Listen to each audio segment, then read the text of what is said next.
If someone had told me that a single pigeon would nearly drive me out of the home my husband built with his own hands, I would have laughed.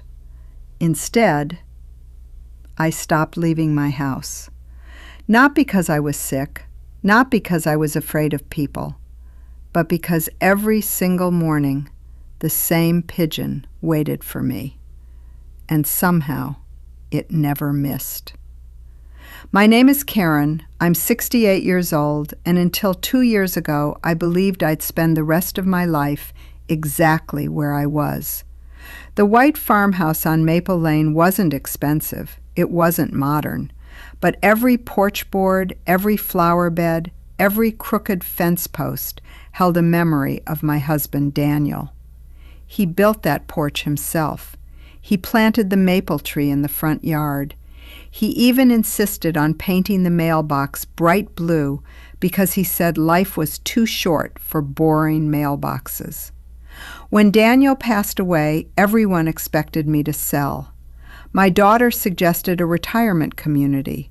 My son found beautiful apartments closer to the city. Even my friends gently hinted that maintaining an old house alone would become too much. But every time someone asked, I gave them the same answer. I'm not leaving.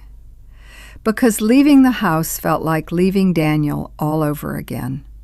So I stayed. The neighborhood, however, didn't. One by one, the old homes disappeared. Families moved away. Developers bought entire properties. Small cottages became enormous modern houses with black roofs, giant windows, and perfectly trimmed lawns that looked more like hotel entrances than homes. Eventually, my little white house stood alone between luxury homes worth millions. Sometimes I'd sit on my porch with my coffee and wonder if my house looked stubborn or lonely. Then one morning, everything changed.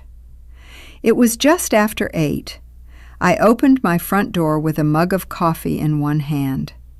The sun felt warm. The birds were singing. I smiled for what felt like the first time in days. And then, splat! Something warm landed directly on my shoulder. I froze. Slowly, I looked down. Bird droppings, everywhere. I looked up just in time to see a pigeon flying toward the power line across the street. Oh, you've got to be kidding me, I laughed, because honestly, what else could I do?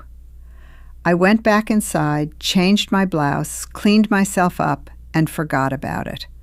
Or at least, I tried to. The next morning, I opened the front door. I took exactly 3 steps. Splat! This time, right on my hat. I couldn't believe it. I looked around. The same gray pigeon sat calmly on the edge of my roof, watching me. Seriously? It tilted its head, almost as if it recognized me. I shook my fist toward the roof. You picked the wrong widow. The pigeon didn't seem impressed. That afternoon, I told my daughter Emily during our phone call. She laughed so hard she nearly dropped the phone. Mom, do you know how lucky that is? I don't feel lucky. It's supposed to mean money. I'd rather have clean clothes. Even I laughed. At that point, it was still funny. For exactly 3 days. Because on the 4th morning, it happened again. Only this time, I hadn't even reached the porch steps. The pigeon seemed to know exactly when I opened the door. It lifted off the roof, circled once, and splat, right on cue. Now I wasn't laughing anymore. The following week, I changed everything. I left 10 minutes earlier. The pigeon found me. I left an hour later. The pigeon found me. I wore a different hat. It found me. I used the back door instead. it somehow found me there too. That was the moment I started wondering something I never imagined I'd ask out loud. What if it's the same pigeon? Ridiculous, I know, but after 10 straight mornings, it no longer felt like bad luck. It felt personal. Then my next-door neighbor stepped outside. He looked at my porch, then at my shoulder, then up at the roof. A slow smile spread across his face. "Looks like your little friend found you again." There was something about the way he said it, something I couldn't quite explain. I forced a smile. Birds must really love me. He shrugged. Or maybe, he paused just long enough to make me uncomfortable. They know something we don't. Then he walked back inside. I stood there staring after him. For reasons I couldn't explain, his smile stayed with me much longer than the pigeon did. And that should have been my first warning, because I had no idea that the bird wasn't the real problem. The real problem lived 20 feet away. After that conversation with my neighbor, I started paying attention. Not to the pigeon, to him. His name was Victor. He'd moved in about 4 years earlier, long before Daniel passed away. At first, he seemed polite enough. He always waved, always smiled. But now that I thought about it, he never actually smiled with his eyes. Every morning, without fail, Victor stepped outside with a cup of coffee. Every morning, he looked toward my house. Not his flowers, not the street, my house. At first, I told myself I was imagining it. After all, when you live alone long enough, your mind starts connecting dots that probably aren't connected. At least, that's what I kept telling myself. The pigeon, however, wasn't interested in my excuses. The next morning, I decided to outsmart it. Instead of opening the front door, I climbed out through my garage. Ridiculous? Absolutely. I felt like a teenager sneaking out of the house. I quietly lifted the garage door, looked left, looked right. No pigeon. I smiled. I win. I took exactly 5 steps toward my mailbox. Then, splat, right on my sleeve. I closed my eyes. You've got to be kidding me. When I looked up, the pigeon was sitting on the power line, watching me, again. By the time I cleaned my jacket and came back outside, Victor was watering his lawn. He glanced at me, then at the pigeon, then back at me. Tough morning? I forced a smile. You could say that. He chuckled. Maybe the bird likes you. There it was again, that strange smile, like he knew something I didn't. That afternoon I scrubbed my porch for almost an hour. Bird droppings covered the railing, the mailbox, the porch swing Daniel built, even the flower pots. I sighed. This is getting ridiculous. Then something caught my attention. Tiny yellow seeds everywhere, between the porch boards, near the flower beds, even along the walkway. I frowned. I hadn't bought birdseed in years. Daniel used to feed the cardinals every winter. After he died, I couldn't bring myself to continue. So where had the seeds come from? I swept them away without thinking much about it. The next morning, they were back, more than before. I stared at them for a long moment. The wind? Maybe. A squirrel? Possible. I swept them away again. That afternoon, my granddaughter Lily stopped by after school. She was 14, too smart for her own good. She listened patiently while I complained about the pigeon. Then she crouched near the porch. "Grandma," she picked up a handful of seeds. "Did you put these here?" "No." Someone did. I laughed. Who would sprinkle birdseed all over my porch? She shrugged. I don't know. Then she looked toward Victor's yard. He has the same kind by his bird feeder. I turned. Sure enough, there was a large metal feeder hanging beside his fence. Dozens of birds circled around it. It doesn't mean anything, I said. It probably blew over. Lily didn't answer. She just kept looking. Teenagers notice things adults ignore. Before leaving, she hugged me tightly. Grandma, if anything feels weird, promise you'll tell Mom. I smiled. It's just a pigeon. But even as I said the words, they no longer sounded true. The following morning, I woke up earlier than usual, 5:30.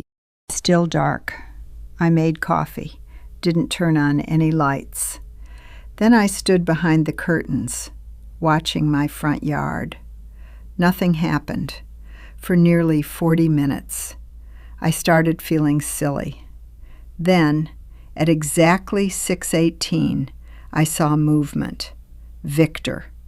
He stepped quietly onto his porch wearing a baseball cap. He looked up and down the street, reached into a small paper bag, and with one quick motion, he scattered something across my lawn. Not his, mine. Then he calmly walked back inside. I stood frozen behind the curtain. No, I whispered. No way. 5 minutes later, the first pigeons arrived. 1, 3, 7. Then the gray one landed on my porch railing.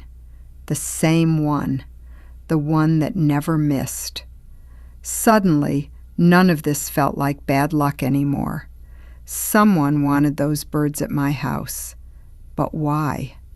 And more importantly, why did Victor smile every time the pigeon found me? I barely slept that night. Every time I closed my eyes, I saw Victor scattering birdseed across my yard. It wasn't an accident. It wasn't the wind. Someone wanted those pigeons at my house. The next morning, I did something I hadn't done in years. I called my son. David, I need a favor. He arrived after lunch. I didn't mention the pigeon at first. Instead, I showed him the seeds scattered across the porch. Then I pointed toward Victor's house. I saw him putting them there. David looked at the yard, then at me. Mom, are you sure? I watched him. He sighed. Maybe he was feeding birds. On my property? He didn't answer. Instead, he walked around the porch. A few minutes later, he came back holding his phone. Look, he showed me the security camera he had just ordered online. I'll install this today. If someone's doing this on purpose, we'll know. For the first time in weeks, I felt a little safer. The next morning, we had our answer. At exactly 6:17, the camera recorded Victor walking to the edge of our property. He looked around, reached into the same paper bag, and calmly scattered birdseed across my front steps. Then he walked away as if nothing had happened. David stared at the screen. His jaw tightened. So you weren't imagining it? No. He immediately marched toward Victor's house. I followed a few steps behind. Victor opened the door before David even knocked. Can I help you? David held up his phone. Why are you putting birdseed on my mother's property? Victor glanced at the video. Then he smiled. I feed birds. Not on her porch. The wind must have carried it. David's voice grew louder. We have you on camera. Victor shrugged. Cameras don't show the wind. Then he quietly closed the door. That smile, it made my stomach turn. He wasn't surprised. He wasn't embarrassed. He looked prepared. That evening, David wanted to call the police. The officer arrived 20 minutes later. He watched the recording, listened carefully, then apologized. "I'm sorry, ma'am. But feeding birds isn't illegal. What if he's doing it to harass me?" He hesitated. "Can you prove that's his intention?" Silence. Because I couldn't. When the officer left, I sat alone on my porch. The pigeon landed on the mailbox, as if it owned the place. I stared at it. You have no idea what you've started. The next few days became worse, much worse. There were more pigeons, more droppings, more birdseed. And then something else happened. My mailbox disappeared. Someone had pulled it from the ground during the night. The blue mailbox Daniel had painted himself. It was lying in the ditch across the road, broken. David was furious. Victor denied everything. There are teenagers around here. They probably did it. There was no proof again. That night, I couldn't stop thinking about something. If Victor was willing to do this, what else had he done? The answer came from someone I never expected, Mrs. Henderson, an 80-year-old woman who used to live 3 houses down. I hadn't seen her in over a year. She called me out of the blue. "Karen, I heard you're having trouble with Victor." I froze. "How did you know?" There was a long silence. Then she quietly said, "Because before you, it was me." I drove to Mrs. Henderson's apartment the very next morning. She looked older than I remembered, smaller too. But the moment I mentioned Victor, her smile disappeared. "He started with little things," she said quietly. "I thought I was losing my mind." She told me that at first it had been flower pots. Someone moved them every few nights. Then garbage mysteriously appeared near her fence. Then anonymous complaints were filed with the city about her overgrown lawn. Nothing serious, nothing illegal, just enough to make every day exhausting. "Did you ever prove it was him?" I asked. She slowly shook her head. "No." "Because he was too smart." She opened an old photo album. Between the pictures was a folded envelope. Inside were copies of complaints, letters from the city, and handwritten notes. One sentence was circled in red. "Maybe it's time to move somewhere easier." Mrs. Henderson looked at me. He said those exact words 3 times. My heart skipped a beat. Victor had said almost the same thing to me. Suddenly, it wasn't a coincidence anymore. It was a pattern. Before I left, she grabbed my hand. "Karen, don't let him rush you." I did. And I've regretted it every single day. That evening, David came over again. I showed him everything. The letters, the photos, Mrs. Henderson's notes. For the first time, he looked genuinely worried. "This isn't about pigeons anymore." "No, it's about your house." The words hung in the air, because deep down, I already knew he was right. The following week, another strange thing happened. A black SUV parked across the street. 2 men stepped out. They walked slowly around my property, pointed at the house, took pictures. One of them measured something near the sidewalk. When I waved, they immediately got back into the vehicle and drove away. That afternoon, Victor smiled as he checked his mailbox. "Busy day?" I stared at him. "Who were those men?" "What men?" "The ones taking pictures." He shrugged. "Probably real estate." Then he casually added, "People are very interested in this neighborhood." That sentence stayed with me all night. 3 days later, I received a letter. It wasn't from the city. It wasn't from the bank. It was a handwritten offer. "We are prepared to purchase your property immediately." The number made me blink. It was nearly $200,000 below market value. No company name, no phone number, just a signature. A neighbor who wants to help. I laughed, not because it was funny, because it was insulting. I tore the letter in half. The next morning, another one arrived. This one simply read, "Every house has its time." I didn't tell David, not yet. Instead, I bought another security camera, one facing the mailbox, one facing the backyard, one covering the driveway. If Victor wanted a war, I wasn't going to fight it with guesses anymore. I was going to fight it with proof. That same evening, Lily came over to help me install the cameras. As she climbed down the ladder, she suddenly frowned. "Grandma." "What?" She pointed toward Victor's garage. The door had been left open, just enough for us to see inside. Against the back wall stood a tall metal shelf. On it were dozens of neatly labeled paper bags, every single one filled with birdseed. But that wasn't what made Lily's face turn pale. It was the stack of folders sitting beside them. Each folder had an address written across the front. Different streets, different names, different houses.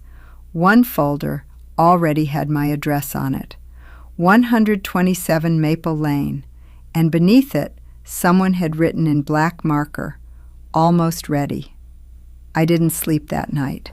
Every time I closed my eyes, I saw the label on that folder, 127 Maple Lane. Almost ready. Those 2 words frightened me far more than the pigeon ever had. The next morning, David came over before sunrise. I told him everything Lily and I had seen. He didn't interrupt me once. When I finished, he stood up. "We're calling the police." An officer arrived an hour later. He listened carefully, watched the security footage, looked at the photos David had taken from across the street. Then he sighed. "I'm sorry. We can't search someone's garage because of a label on a folder?" "But he has files on people," David argued. "Maybe. But we don't know what's inside them." Again, we had suspicion, not proof. As the patrol car drove away, Victor stepped onto his porch, almost as if he'd been waiting. He lifted his coffee cup toward me, then smiled. I had never hated a smile so much. 2 days later, Mrs. Henderson called again. "Karen, I found something." She invited David and me to her apartment. From the back of a closet, she pulled out an old cardboard box. Inside were dozens of documents, letters, photographs, business cards. One yellowed newspaper clipping caught my attention. "Local real estate agent retires after 30 years. The picture showed a much younger Victor. Perfect suit, perfect smile. Mrs. Henderson nodded. "He sold houses." "I know." She shook her head. "No, he convinced people to sell houses." There was a difference, a very big one. She handed me another envelope. Inside were handwritten notes, names, addresses, dates. Next to several addresses was the same phrase, "ready," or "almost ready." My hands began to shake. I wasn't the only one. Mrs. Henderson quietly replied, "No, you weren't even the first." David started making phone calls. Over the next week, we found 3 former homeowners, all elderly. All had lived within 5 blocks of us, and every single one told almost the same story. First, small annoyances. Then, birds, noise, anonymous complaints, broken flower pots, missing trash cans, letters offering to buy the property. Eventually, they gave up. Every one of them believed it had simply been bad luck. Until now. Meanwhile, Victor grew bolder. One afternoon, he walked straight to my fence. "You know," he said calmly, "this neighborhood isn't easy for someone your age." I didn't answer. He continued, "Big yard, old house, so much maintenance." His voice remained friendly, almost comforting. "I'd hate to see something happen to you." I looked him straight in the eye. "I think you'd actually enjoy it." For the first time, his smile disappeared. Only for a second, but I saw it. Then he leaned a little closer. "You'll leave eventually. Everyone does." He turned around and walked away. That night, I stood on Daniel's porch. The pigeon landed on the railing, as usual. It looked at me. I looked back. For weeks, I'd blamed this bird for ruining my life. But suddenly, I understood. The pigeon wasn't my enemy. Victor wanted me to believe it was. He wanted me angry at a bird, instead of paying attention to the man scattering the seed. I smiled for the first time in weeks. Not anymore. The next morning, I didn't clean the birdseed. I didn't chase the pigeons away. Instead, David and I set a trap. Not for the pigeon, for Victor. And this time, he walked into it. The next morning, I did something Victor had never seen me do. I left the birdseed exactly where it was. I didn't sweep it. I didn't chase the pigeons away. Instead, David and Lily hid inside my living room, watching the security cameras. I sat quietly by the window with a cup of coffee. At exactly 6:17, Victor appeared, just like always. He looked up and down the street, reached into his paper bag, then walked toward my porch. Only this time, he didn't know 3 more cameras were recording from different angles. He scattered another handful of birdseed, then smiled to himself. Before he could turn around, David opened the front door. "Morning, Victor." Victor froze. "I think you dropped something." For the first time, his confidence cracked. "It's just birdseed." "I know." David held up his phone. "And this is the 23rd morning you've done it." Victor glanced toward me, then laughed. "So what? I feed birds. They don't know property lines." Before David could answer, another voice interrupted. "So that's why you did it to me." Mrs. Henderson stepped out from behind David's truck. Victor's face changed. Then another elderly couple walked across the street. Then another man. Then another woman. People I'd never met before. Former neighbors. Former homeowners. Each of them had received David's phone call. Each of them had a story. Each of them recognized Victor immediately. No one shouted. No one argued. They simply stood there, looking at him. One by one, they told their stories. "My mailbox disappeared." My roses were destroyed. I received anonymous complaints. There were birds every morning.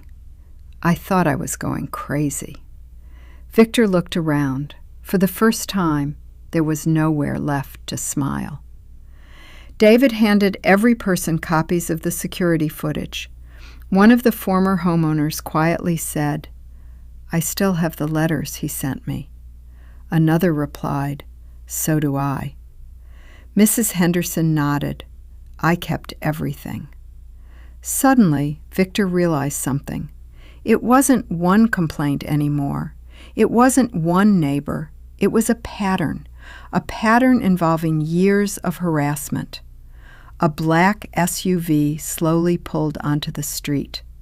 Not the police, a lawyer. One of the former homeowners had contacted him after David's call. He introduced himself, then calmly said, "I believe several civil claims may have something in common." Victor didn't answer. He simply turned around and walked back toward his house. For the first time since I'd met him, he looked small. The following weeks were surprisingly quiet. The birdseed disappeared. The pigeons stopped gathering. Without free food, they found somewhere else to go. Even the gray pigeon visited less and less. One morning, it landed on my porch railing, looked at me for a few seconds, then flew away. It never came back. Several months later, the for sale sign appeared. Not in my yard, in Victor's. No one on the street seemed surprised. As the moving truck pulled away, I watched from Daniel's porch. Victor never looked back. I wasn't sure where he was going, and honestly, I didn't care. That evening, Lily sat beside me on the porch swing Daniel had built. She smiled. "So, are you finally thinking about moving?" I looked around at the maple tree, the blue mailbox David had rebuilt, the flower beds, the porch. Every corner still held Daniel's fingerprints. I smiled. No. This house survived much worse than a pigeon. Lily laughed. So did you. I reached for her hand. You know, for weeks I blamed that bird for everything. But it wasn't the pigeon that almost drove me away. It was one cruel man who thought loneliness would make me surrender. I looked toward the sunset. He forgot something. When you spend 43 years building a home with someone you love, you don't walk away because life becomes inconvenient. You fight for it. Even if the fight begins with one ridiculous pigeon. And every morning now, when I open my front door, I smile first. Then I look up. Not because I'm afraid anymore, but because that strange little bird reminded me of something I should never have forgotten. Sometimes the biggest battles in our lives begin with the smallest, most absurd things. And sometimes standing your ground is the only way to make sure no one ever steals your home or your peace again.